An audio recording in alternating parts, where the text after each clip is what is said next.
It's so important to take the things that you're not good at and the things that you hate off your plate. If you can start with just those two things, what am I not good at all?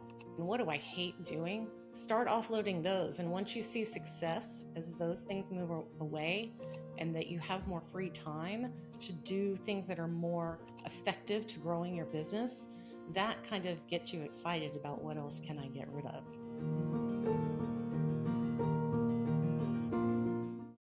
Do you want to know the secret to success? Welcome to rulesforsuccess.com, a platform that unites the accomplished and the ambitious. We're here to arm you with the invaluable knowledge of individuals who have paved their own path to success. And now let's get into the show with dynamic host Joseph Varghese. Hi friends, Joseph Varghese here. Welcome to our podcast, rulesforsuccess.com. Excited today. We have a very unique person who my team reached out to. I'm excited about this because this is exactly in the world that our clients are playing with. Susan Fennema. Susan Fennema is Chaos Eradicating Officer, CEO of Beyond the Chaos, beyondthechaos.biz. She helps small business owners break free from daily operations to scale and reclaim their lives. She's a frequent podcast guest, including this one, rulesforsuccess.com, conference speaker, co-author of 2 business books, including a recent book, Your Business is Holding You Hostage. She brings 30 years of operational expertise with a practical sense of and no-nonsense approach.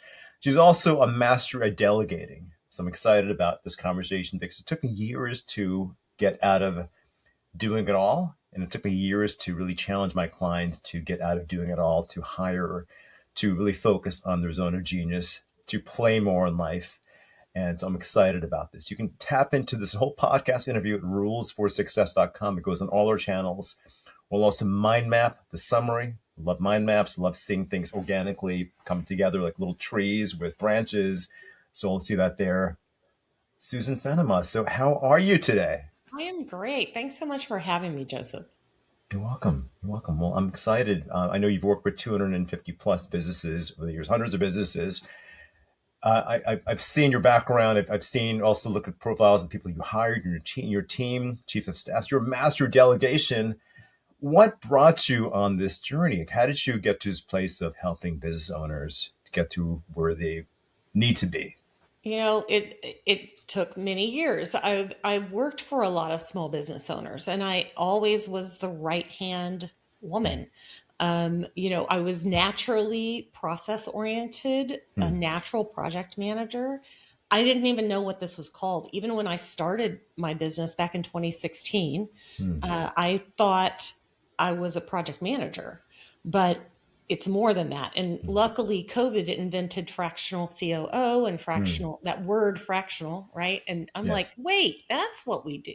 So it was nice to pivot to that. But I got started when I went to look for my last job, which is this one, in 2016. I was searching the internet, I was looking at jobs, and I had already worked from home for 6 years at that point. And I was like, I don't want to do any of this. And the amount of time it would take to earn the trust again of another owner and then to rebuild one business, like I would rather just serve multiple. So here we go. We launched Beyond the Chaos then. It had always been kind of in the back of my mind that I wanted to do it. So it was just the perfect opportunity to get started. Awesome. So this is like your 10-year anniversary at this stage, It is. 2016. We're actually coming up on a party next weekend. I'm flying my team in from around the country, and we're going to Awesome. celebrate. Awesome. Well, how did you get to be process oriented? Like, what was your background that had you? As I understand, you were in the advertising media space at some point. I was the director of operations at an ad agency for 10 years, which was great. But my process stuff, man, it's an innate gift. When I was 3, I love telling this story.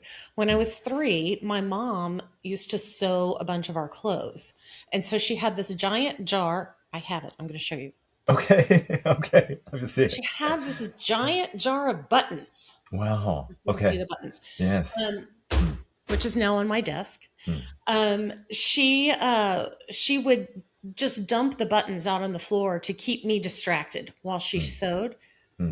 And I played with them by organizing them into color, how many there were, size. I was building little graphs with the buttons Hmm. Hmm. when I was 3. Hmm. So something just naturally in me came out. I got a journalism degree, so I learned how to write Hmm. succinctly as well, which really helps with process Hmm. development. And then just everywhere I went, it just naturally would fall into place that I was thinking of what is the most efficient and effective way to get to the end and then work backwards. Amazing. Like I love how those little things start at a young age. Yeah. Those ideas, seeing where it sparked those ideas, and really putting things in order. Right, like everyone's minds are kind of wired a little differently. A Yeah, lot of you can yeah. imagine that my room was the cleaner between mine and my sisters. There were other things like that too. Uh, my wife and I, she's certainly the more organized person. I tend to have a very entrepreneurial brain with things all around. And systems do make things very organized. We have to go through seasons each year to keep things organized for ourselves, our clients, and more. For Wow. sure. And then how have you brought that into your clients? So you got, I mean, you mentioned you were in the media business, you were in the advertising business, you did that for the organization. 2016, you shifted into being a fractional COO. Like, what have you seen engaging these businesses, hundreds of them over the years? That's a lot of companies to be in that role for, or other capacities as a consultant. What It's have you seen as patterns? it's a lot of small business owners, and it's so interesting. So many of us feel like we're isolated, like Yeah. there's no one else like us, that we are suffering through some things that no one else understands. And I'm going to tell you, Hmm. there's a world of us out there, Yes. and we Yes. all feel the same way. Yes. We all feel like we have to do all the things. We Hmm. all feel like we're so good at it. Why can't my team be as good at it as I Hmm. am? Hmm. Okay, well, they're not the ones who started the business, right? Right. They're not the um, ones owning the why for the business. e- You are. Yeah. Yeah. exactly. So, there's a lot of common threads that I see where you're driven to succeed. You get in this business and you love it at first. You succeed kind of in spite of yourself. Hmm. You've started something because you were great at that trade, Hmm. and the work came because you were so good at it. And now you're buried under that weight of success. Yeah. You have too many clients. You have too many people on your team. How do you talk to all of them every day? Yeah. You have too much to do also outside of work. You're working way too many hours. And now you don't know what to do. You can't go work somewhere else. You've probably ruined yourself for being hired by Hmm. somebody else. Hmm. You have maybe a little debt, so you couldn't just walk away, Hmm. uh, and you don't know what to do. How do I build this thing? How do I build myself out of it? Yeah. And I think some people even feel a little bit like, man, this business is running me. I'm not running it right now. I Yeah. just am a servant to it, and which is not what we all started our businesses for. Yeah. So being able to, one, recognize that other people feel like this too, Yeah. and two, that there is a solution, I think is really important to being able to avoid burnout. Yes. You're probably already overwhelmed, and some might be burnt out, but to get through that and start to love your business again is so Imagine. important. Yeah. Seen a lot of that over the years. I had to figure a lot of these things out from scratch. Mhm. My clients, I think, as you mentioned just now, having people understand that there are others like them too. Yeah. It's very useful, especially in COVID. I mean, it's easy to kind of be in our heads. We're like, I'm the only one doing this. This is what I'm dealing with. But then you have conversations. And we live in a very open world. There are a lot of communities out there, EO, and I mean, Gino's got a whole process with traction, rocket fuel, and I've worked with Dan Sullivan before years ago. There's a whole world of kind of distinctions around this. But to be There able to is. see somebody and talk to them and understand that there's a way out, there's a lot of value with that, especially if somebody's in your zone of genius where you can walk in Mhm. and see the chessboard or see all the buttons everywhere and be like, well, this is what you got to do. This is what you can move around. And you have people on your team that they can hire, that they can work with toward kind of letting things go off, maybe even a chief of staff, right? Operations wizard of sorts. It's so important to take the things that you're not good at and the things that you hate off your plate. Hmm. If you can start with just those two things, what am I not good at all? And what do I hate doing? Start offloading those. And once you see success as Hmm. those things move away and that you have more free time to do things that are more effective to growing your business, Hmm. that kind of gets you excited about what else Yeah. can I get rid of. Walk us through a case study. So, someone you've helped of the 250, 300 businesses you've walked into, where someone was completely overwhelmed, where by the end of the experience, right, the end of, and maybe you can lay out a few process steps you've added into place to free them to make the next bold move where they had a bit more free time. I've got some ideas of that in the nature of what we do with play.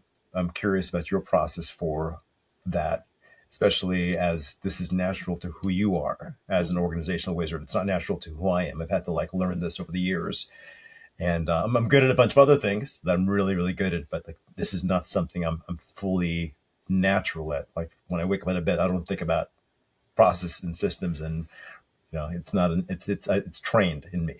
Most business owners do not love that part. I am the rare exception that I can be a visionary and an operator just Hmm. because of my background. I think usually we're one or the other. Hmm. And I think Gino Wickman would definitely agree with that.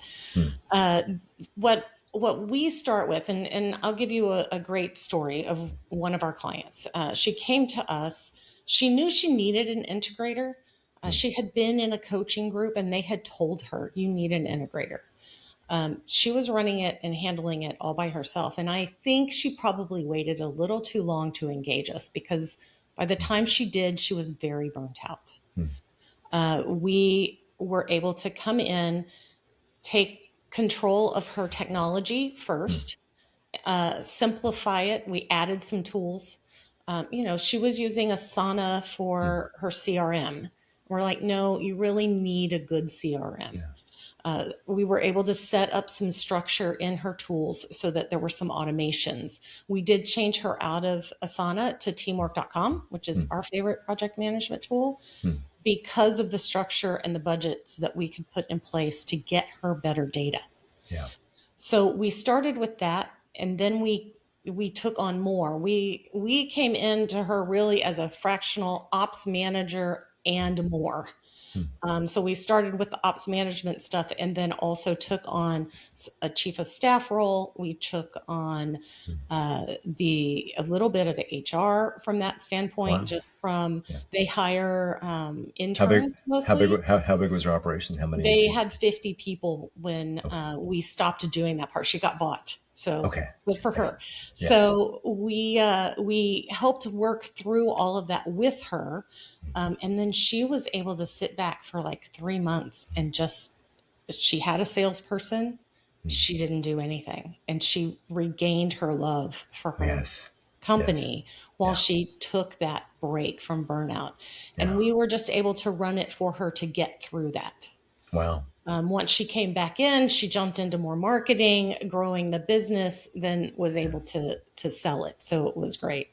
Incredible. She was able to step into being a visionary finally into her Yeah. business because she was all the technician work was kind of managed. You figured out a pathway around that. Yeah. She was doing a lot of the day to day project management. I mean, she was in a lot every Hmm. day, and it just didn't allow her to spend time growing her business as Yeah. in the end she needed to do. Was she addicted to the process though? Some people get addicted. They're like, there's certain aspects of validation that comes in, and of course, is burnout because you do it for 10 years, you get burned out at some point, like 6, 7 years. Was she addicted to aspects of that caused her to not reach out to get help before? I don't think so. I think with all owners, there's a little fear of letting go. Hmm. But hey, I will give her huge credit that Hmm. she let go and she let us do it. Hmm. And the what we were able to affect, the change we were able to affect for her was Hmm. great. She was literally like, "Look, just do it. I just need it done." And so we communicated with her about what was happening, but we weren't asking a whole bunch of questions like, do you want us to XYZ? We were Yeah. telling her what to do. And as long as she didn't say, no, don't do that, we were flying with the Wow. team. You're It's like a great. rare gem because you went in there and handled a lot of that, Yeah. including aspects of the HR. Not everyone would go in there and take on three, four roles, but you had the ability to do that with your team in place. How big's your team? We only have 4 people. Okay, but Um, they're very organized. I'm sure they're trained by you. Or you Very probably saw organized, very something to, structured. yeah. When we were really deep working with her, I think we had more people on the team. We might have had 5 or 6. But it's all fractional. Nobody's working full time for one specific client.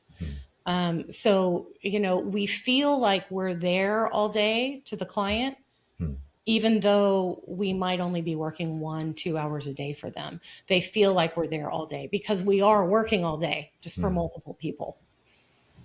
Wow, Yeah. got it. Incredible, incredible. I love that. I mean, you're speaking my language, and for me, it's having people play more, like having more freedom.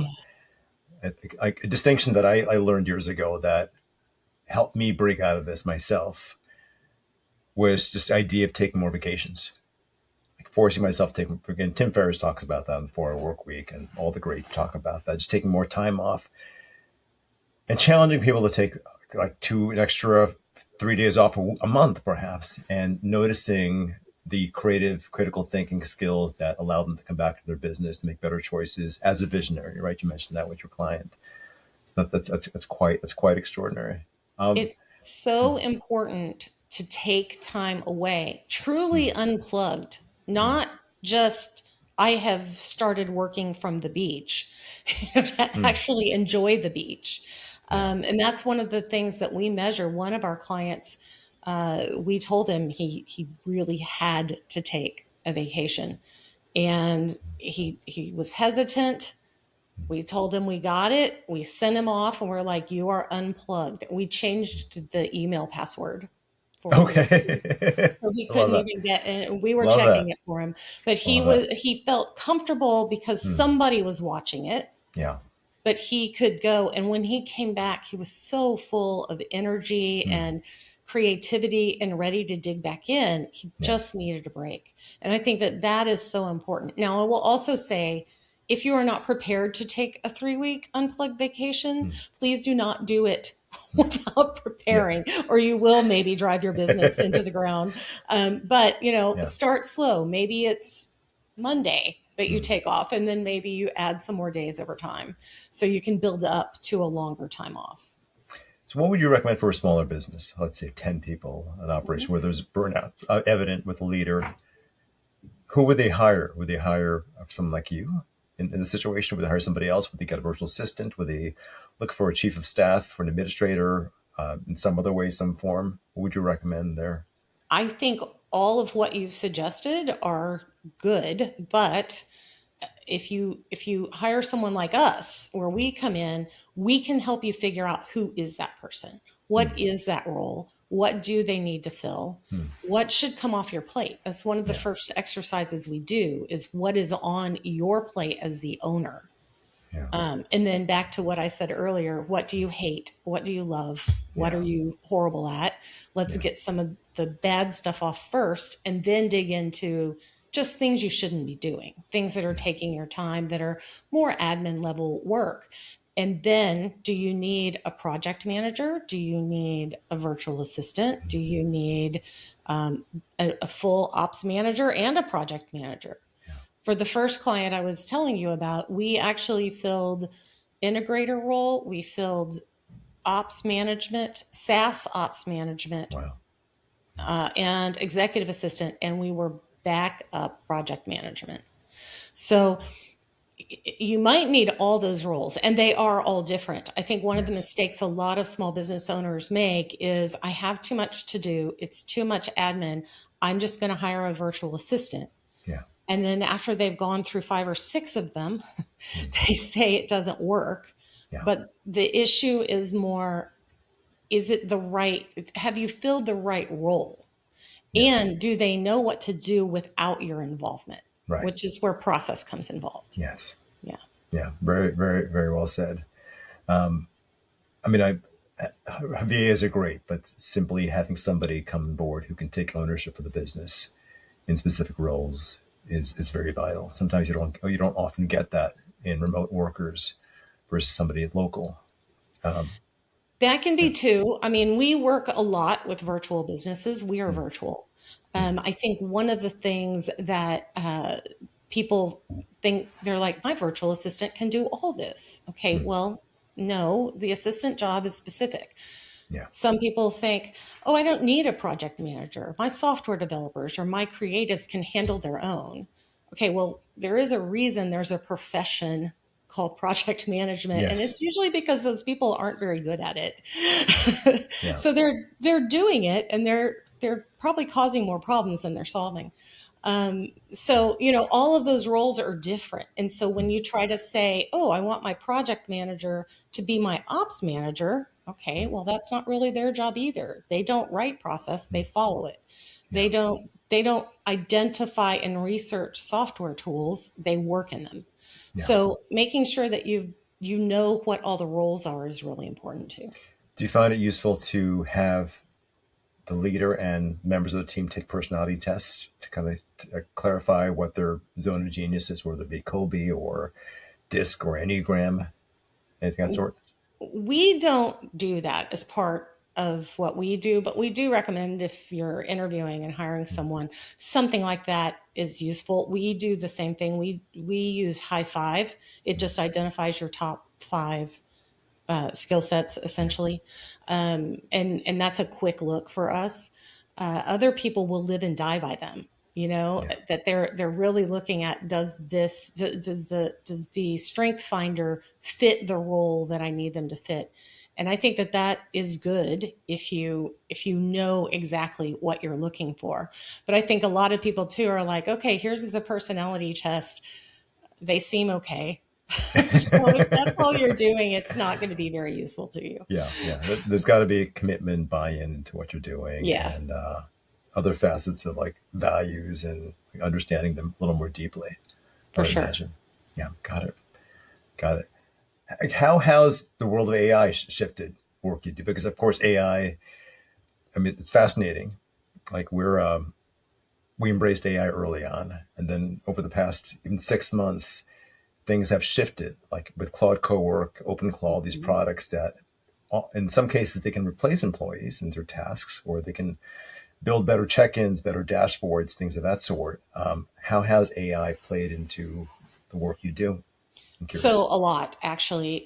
We definitely are tapping into it. It's great to be able, for example, to go on a call, bring in Fathom or a Yeah, recording tool like that, talk through the process, and then send that transcript into a Claude, which is our favorite right now. yes, yes, Have it write the process, and then for us to be able to go through then at that point with a human mind yes, and start looking at, where can this be streamlined? Oh, this person 3 days ago also said this, that needs to be added. And so we're starting a lot faster. It makes it a lot easier to get those mm, processes in place. yeah, I think the one difference that it still isn't quite there, but it mm, might be able to analyze a little bit, is the difference between documenting a process and streamlining a process. mm, mm, So I can give you a great example of that. mm, One of our clients was an accountant, did payroll, actually did our payroll, mm, and we're like, why is this taking so long? And mm, we have people that are complaining that mistakes are made, and we're like, mm, could we see your process? And they said, yes, we love documenting process. mm. And they sent us a 20-page document of what they were doing. And my head just exploded. We're like, that is crazy. Yeah, So we were able to simplify it down to 2 pages. mm, We were able to save them, I think they said it was about $3,000 a month in worker costs yeah, to between the two processes, because we added automation. yeah, We set up stuff that they would not have thought of. We took out things that were like, why are you doing this? This doesn't yeah, need to be done at all. yeah, And that, I don't think AI has quite gotten to the point of being able to do yet. mm, So there is a little bit of difference between document versus streamline. other thing that I find AI doing is not necessarily replacing jobs, but doing things that you would just never do. You Yeah. know, you don't have time to do it, or you haven't, you haven't thought through it enough to put it out into the world. And AI is making that time reduced so much that you can do more. And I Yes. think that's, to me, the biggest benefit of it. What are some examples that you see? I have some thoughts like as far as commenting and social media and like Social follow up media, for and sure, yeah. does a lot of marketing stuff. But in my case, for example, we are about to change our website and we're going to have some changes to what we're offering. Okay, I wouldn't know who to hire, who to talk through this with. It's kind of, that's what the visionary's job is, right? Is to Yes. come up with what are we selling and to who, right? Yes. Yes. But those are hard things. And to take something that you've done for a while and re-envision it takes a lot of sitting down and thinking through and research. Well, Yeah. when you do it with a tool like Claude, it becomes fast and it Yes. becomes interesting. And it can, you can even say, "Ooh, is that too much? Am I charging too much for it?" And it Yeah. will tell you, "No, I can look at your competitors. I can look at all Yeah. these things and get that information to you." If I had not used that to do this, I'd still be doing it. I was able to get that information to my marketing team earlier this month. We're looking at that, coming out probably at the end Yeah. of next month. But the process of it, if I did not have that tool, would have just probably taken me 3 or 4 Yeah. months instead of 2 or 3 days. Exactly. And you can build it and optimize in real time, which is Yeah. pretty outstanding, as well as even coding apps like that whole mindset of when I went to college or, years ago, they would say that the top field is coding. And now to compile code into an app, might take you, like considerable time, a couple of weeks. And then to, you see a bug in it and to update that, it might take you another week to allow for the company to kind of go through the process and fix the bug. Versus now, with all of this, even websites, polished websites, you can kind of tell it and it'll recompile it. It's very fascinating, like where things are now, and The, it's very fascinating to me when I see it. I want to hear people talk, hear use cases of how people are using it these days. the co-work feature is super cool. We we send end of week summaries to all of our clients. This is what we did. This is what we're looking to do next week. This is where you are at budget. These are the things that maybe held us up that we're waiting on you for. So we send those at the end of every week. Well, it is a lot. If you have 10 clients that you're working on fractionally throughout the week, now you're writing these 10 emails and collecting all this data. Yeah, Claude Cowork can do it. It can go into the project management tool. It can look at time entries with notes. It can pull all that out. It can write you an email in your draft folder. yeah. It's great. It's amazing. I It's still want to amazing. look at it, Yeah. but In your writing, basically do it in your style, and yeah, like it'll do a lot of the work for you. And yeah, and anything that causes friction, if you don't enjoy that per se, you can have it do it, draft it. In my business success circles, we map out people as accountability partners. We take entrepreneurs, pair them together. Years ago, it took me like 14 hours of my time over the course of 3 days to kind of map everyone together and do the pairings. And then I brought my VA on board, and he would take maybe 6, 7 hours, and he'd have to show up on a weekend away from his family, his values, things he was doing with the things important. It took away from his time. And now it's like automatic. It's like eHarmony. People paired up, make a request, and it's like done. And the email is drafted using Claude Cowork. And like, it's fascinating to me. And we're still figuring out other ways of making it even better with some of these other innovations like Hermes. And it's really fascinating. I'm always often curious how, when I talk to people like yourself, exceptional leaders who are in this world, how AI is like shifting things, and or if it's scaring maybe your clients, and people are very scared by it because they're not ready yet, right? And we have to wake them up because if they're not innovating, then their competitors are, innovating or seeing what they're doing and building their own version of it, their business minus all those friction points. You're able to kind of see break down their business and I see a lot of that happening too. I remember back in 1993 or so, Mm. working for a company, and my graphic designer and I went in, and then we said, look, we have to get on the internet. We have to have a website. Yeah. And they're like, no, passing, it's a passing fad. It'll go away. Yeah. And Yeah. we're like, it is not. It has come out of the shell and it is not Yes. going back in. And the same thing is happening now. Yes. If Yes. you're not using Yes. it, you are falling behind every minute. And even we are actively, I have time blocked every week to spend on either creating something or studying or learning it. And my biggest gap right now is how can I push that information to my team fast Mm. enough before it changes because it is growing so fast. It Yes. is overwhelming. So Yes. if you are afraid of it, don't be. Lock it down a little bit. Start playing with it. You'll be amazed how fast Yeah. you'll get a little addicted to it. Exactly. It is very addictive, especially when Yeah. you're developing something that's useful and you bring your why into it. Yeah. I find it useful to kind of hire people, maybe hire the one person who's immersed in it.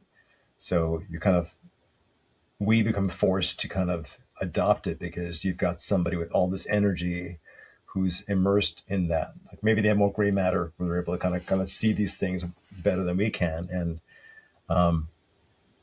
it's just fascinating. I was also in that world too, like 93, late 90s with the internet coming and seeing it come. And I had relatives who were working in like back systems who refused to embrace that change, and they got completely disrupted. They couldn't keep up. You And can't keep up. And, you know, I remember when the computer came out, I'm that mm, old. mm, And same kind of thing. People are like, I'm not going to use that. I'm not going to learn that. Okay. Well, guess who got fired? yeah, You know? yeah, yeah. It's a very fascinating world we're in. Let's Yeah. talk about leverage. So, Okay. how did you get so good at building team? Just to kind of bring people together, to hiring people, to staying in your zone of genius. Like, how did you get to that point where, okay, well, I could do this, but you know what? Even though I can do this, I can do this pretty well, maybe at 90%. It's probably better if I hire somebody who can do it at 70% because now I can focus on something bigger and better. And how did you start educating people on that mindset? And this is something I've had challenges with over the years in my journey of entrepreneurship. I've had some huge breakthroughs, of course, over the past decade, and it's still something I'm actively working on getting better with. How do we build that team mindset of delegating? That is a really good question because to me, it's always kind of been a little innate because of my project management skills. You know, I was a project manager first. Hmm. And so that's all you do. You just facilitate other people doing the work. You're Hmm. not actually building or delivering anything. So you have to trust that people can execute. The other is also and to verify. So you're trusting that they Yeah, can do the work, but you're also making sure it was done, that it has been followed through on certain quality control measures and yeah, is packaged up and sent off to a client in a beautiful way. Those kinds of things are the checks and balances that, as owners, we have to put in place as well. yeah, So we are essentially delegating bigger things to hopefully very talented people who can execute it. But if you're just throwing it out there and hoping it turns out the way you want in your mind's eye, I guarantee it's not going to. yeah, You have to really get on the same page with your team. They have to understand the vision of what you're trying to create for your clients, what the end result looks like, and you have to be very open. You can't hold a lot of stuff tight. Like I don't want it to get out. I mhm. don't. I've had some clients say, "Well, I don't want to hire someone because what if they left and they tried to open a business similar to mine?" I've heard that too. Yeah, And you're yeah, like, "Okay, I mean, maybe yeah. that could happen." Hmm. But that is not likely because most of the people that want a job don't want to own a business, Yeah, you know? And yeah, so if you can teach them what you know, and then they can replicate what is in your mind's eye. Now, are they going to make a mistake? Absolutely. Would you make a mistake? Absolutely. So you have to also remember to give your team the same grace that you give yourself. As business owners, we fail all the time. Yes. Yeah. We don't fire ourselves. We just clean ourselves up and Yeah. do it again. Now, I would say if you have a team member who is constantly failing the same way, Mhm. that might be a different story. That's an accountability problem. They're Yep. not being held responsible to do their work. But if they make one mistake, or if one client doesn't like their delivery, it could be the client. It might not be the person. Now, if Yeah. four clients say that, now you might have a problem. Yes. Yeah. So you have to look at it that way. I think the other part about being able to delegate, I believe you're doing your team member an injustice if you take their work back. Yeah. You're not allowing them to succeed. Mhm. And so some of it is you have to be kind, and that is in your delivery, it's in delivering your mindset, it's in giving them the right feedback. Um, it's in letting them go to another place if they're not going to be able to fulfill the job here. It's All of leadership. It's all leadership. of and that's kindness too. Yeah. So Yeah. you're right. It's a combination. And also remembering that if you have a bad apple, keeping them around affects everyone else It's too. true. Yes. So Yeah. you're doing the rest of the team a favor if you have to cut that off. Yeah. So that leadership has, I think it comes from an internal place of kindness and being, I guess, just and fair. Yes. So as long as you're thinking of it in that terms, I think the natural leader in you will come out if you're trying to approach it from that way. Very well said. Very well Thank said. you. Yeah, and respecting and also holding them to a high standard, right? It's like a balance, you know. I think compassion is a key part of all of that. Respect for them is a key part of all of that, especially as age of AI, because AI can also do this verifications, checks and balances, and Hmm. they have to get ready for that too, or embrace it, because there is an opportunity to scale, right? Scale better potentially with these tools, or scale worse if they're not embracing quality control with what these systems put out there that may not be in alignment of the brand and or fully congruent with the messaging of the organization, how it should be. Yeah. Completely agree. I think it's so important that you train. If you are not using AI, get on a team plan where you can train it with the team language that Yeah. then the team just inherits when Yes. you add them. It makes a big difference. Yes. Yes, absolutely. There's a tool that it's been around for a long time, but we're getting into it. It's called Obsidian. It's kind of it's like a note taking system. Another one's called Roam Research. A few of them out there, but basically it saves as these Markdown files. It's a way of having your second brain exist in a way where you can kind of see things. And the value of it, as I've seen it, is that you can download that and basically train LLMs on how you communicate on things. So we're figuring things out. It's a lot of it is just getting out of our heads, getting things into a system, getting things organized, and then letting AI manage some parts of it while we still maintain like kind of creative control. Like that critical thinking skill set that has to keep improving, because if we don't improve, AI will potentially take over. Correct. I also think you said something that's very important, which is getting it out of your own head. Hmm. If you're the owner and the information only is in your head, Hmm. then no one can ever meet your expectation. Nobody can ever do the job you want them to do. Hmm. And if you're not challenging them to do it to your expectation, you're not allowing them to grow. Yeah. Because I will tell you, the number of people who can meet your expectations if you make those expectations clear is pretty impressive. Most people want to do a good job. Yes. Yeah. But if you're not telling them what you expect, how on earth can they possibly deliver what you want? Yeah. And so being able to pull that information out, whether it is an AI or shoot, a Slack message, you know, somehow getting that information out of your brain so that you're not the only holder of it makes your business so much better. It allows you to grow. If you're holding it, it's going to only stay with you. And that also means you can't sell it. Now you have a business that relies 100% on you, and nobody wants to buy that job. They are Right. essentially buying a client list and some employees you have. They're not buying a business. Right. So you have to look at it that way too. Susan, a couple more questions that I have for you. What are some rituals and habits you embrace each day to keep you going, kind of engaged in your day creatively, showing up, managing your team, right? And the different roles you have. You mentioned hundreds of companies over the years. What are some daily rituals, practices you take on, habits, morning, end of your day that keep you going? Structure is really important to me. So getting up at the same time. I have, a morning ritual. It includes spiritual reading. It includes, a nice calm breakfast where I'm not doing other things.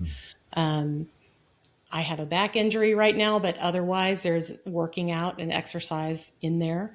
Whether it's just walking the dog or going to the gym, whatever it is, move is important. Yeah. So get those things out of the way, get your day started. I am not a big believer in, oh, you got to get up at 4 a.m. and hammer all this stuff out. No, how much of that stuff can you combine? Can you listen to some spiritual reading while you're walking the dog? What can you put in to be more time saving, but still get that structure there? The important part is repeating it all the time the same way.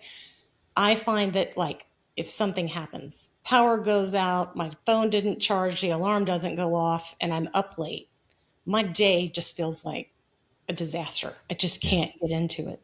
So those kinds of things are good. I have a wind down routine at the end of the Mm, day too. I work from home and I have for mm, years, but at the end of the day, I set up the day for the next day.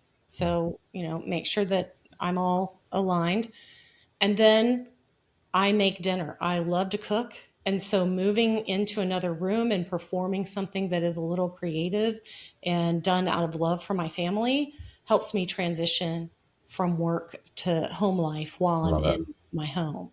And so making those swaps are important. The other thing that I do religiously, I have a Mm, half hour blocked out for lunch every mm, day, no matter what, to step away.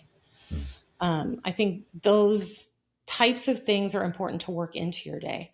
But I'm a huge fan of calendar blocking too. If you're not blocking off time so that you can control where your time goes, you're really missing out on being intentional about how you use it. Very well said. Kind of wearing the right hats, the right places. When your family, put on the right hat, let go of the work hat.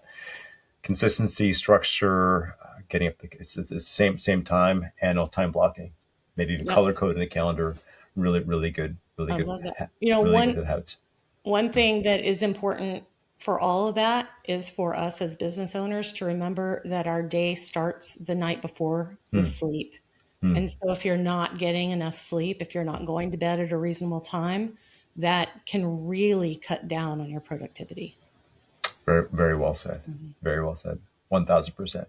This is great. So, for our audience, tap into Susan's work at beyondthechaos.biz.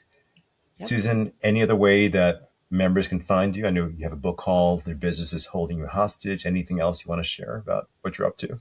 The best way to get us is through that website. You can reach out to the contact form. I will be in touch. We will be in touch with you, but that goes straight to me. Incredible. Well, for our audience and members of our community success circles, remember that there is a way out. It does take delegation. It does take finding somebody who can help you navigate on this journey. It does take recalibration. We recalibrate every day in our community through huddles and such. Also takes realizing you're not alone, right? There is a pathway toward making progress happen. This has been amazing. Thank you, Susan. For everyone out there, tap into this podcast at rulesforsuccess.com. We're on Spotify, we're on YouTube, we're on most of the major channels, rulesforsuccess.com. Really appreciate this, Susan, and we'll connect with you soon. Okay. Thanks so much for having me. That's it for today's episode of rulesforsuccess.com podcast. Join us next week for another inspiring conversation with a successful entrepreneur. Until then, remember to be bold, be courageous, and go after your dreams.